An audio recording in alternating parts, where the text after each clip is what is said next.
ಇಂದು ಅಂತಾರಾಷ್ಟ್ರೀಯ plastic bag ಮುಕ್ತ ದಿನವಾಗಿ ಆಚರಿಸಲಾಗುತ್ತಿದೆ. ಏಕ ಬಳಕೆಯ ಪ್ಲಾಸ್ಟಿಕ್ ನಿಷೇಧಿಸಲು ದೇಶಗಳನ್ನು ಉತ್ತೇಜಿಸುವ ನಿಟ್ಟಿನಲ್ಲಿ ಜುಲೈ 3ರಂದು ಅಂತಾರಾಷ್ಟ್ರೀಯ ಪ್ಲಾಸ್ಟಿಕ್ ಬ್ಯಾಗ್ ಮುಕ್ತ ದಿನವನ್ನು ವಿಶ್ವಾದ್ಯಂತ ಆಚರಿಸಲಾಗುತ್ತದೆ. ಪ್ರತಿದಿನ ಸಣ್ಣ ಪುಟ್ಟ ಸಾಮಾನು ತರುವುದಕ್ಕೂ ನಾವು ಪ್ಲಾಸ್ಟಿಕ್ ಬ್ಯಾಗ್ ಬಳಸುತ್ತೇವೆ. ಇಂತಹ ಪ್ಲಾಸ್ಟಿಕ್ಗಳನ್ನು ಮರುಬಳಕೆ ಮಾಡಲಾಗದೆ ಅವುಗಳನ್ನು ಎಸೆಯುತ್ತೇವೆ.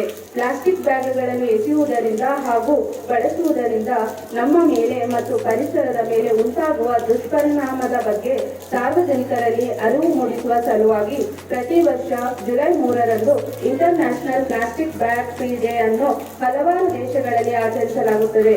ಪ್ಲಾಸ್ಟಿಕ್ ಮಣ್ಣಲ್ಲಿ ಕೊಳೆಯದೆ, ನೀರಿನಲ್ಲಿ ಕರಗದೆ, ಗಾಳಿಯಲ್ಲಿ ಲೀನವಾಗದೆ, ಭೂಮಿಯ ಮೇಲೆ ರಾಶಿ ರಾಶಿ ಕಸವಾಗಿ ಮಾಲಿನ್ಯವಾಗಿ ಪರಿಸರವನ್ನು ಹಾಳು ಮಾಡುತ್ತಿದೆ. ಜಗತ್ತಿನಲ್ಲಿ ಪ್ರತಿನಿತ್ಯ ಕೋಟ್ಯಾಂತರ ಟನ್ ಪ್ಲಾಸ್ಟಿಕ್ ತ್ಯಾಜ್ಯ ಉತ್ಪಾದನೆಯಾಗುತ್ತದೆ. ನಿತ್ಯ ನಾವು ಹೀಗೆ ಬಳಸಿ ಬಿಸಾಡುವ ಪ್ಲಾಸ್ಟಿಕ್ ಸಮುದ್ರದ ತಳ, ನದಿ, ಸರೋವರಗಳ ಆಳ, ಭೂಮಿಯ ಮೇಲ್ಪದರ ಮತ್ತು ಗರ್ಭದಲ್ಲಿ ಕೂತು ಇಡೀ ಪರಿಸರವನ್ನೇ ನಾಶ ಮಾಡುತ್ತದೆ. ಜಲಚರಗಳು, ಪ್ರಾಣಿ ಪಕ್ಷಿಗಳು ಬಳಸಿ ಬಿಸಾಡಿದ ಪ್ಲಾಸ್ಟಿಕ್ ನುಂಗಿ ಸಾವಿಗೆ ಗುರಿಯಾಗುತ್ತಿವೆ. ಆದ್ದರಿಂದ ಈ ದಿನವನ್ನು ಪ್ಲಾಸ್ಟಿಕ್ ಬ್ಯಾಗ್ ಮುಕ್ತ ದಿನ ಎಂದು ಆಚರಿಸಲಾಗುತ್ತದೆ. ಪ್ಲಾಸ್ಟಿಕ್ ಬಳಕೆಯ ಪ್ರಮಾಣವನ್ನು ತಡೆಯಲು ಜನರಲ್ಲಿ ಜಾಗೃತಿ ಮೂಡಿಸಲು ಅಂತಾರಾಷ್ಟ್ರೀಯ ಸಮುದಾಯ ಈ ದಿನವನ್ನು ಪ್ಲಾಸ್ಟಿಕ್ ಬ್ಯಾಗ್ ದಿನವಾಗಿ ಆಚರಿಸಲಾಗುತ್ತದೆ. ಧನ್ಯವಾದಗಳು.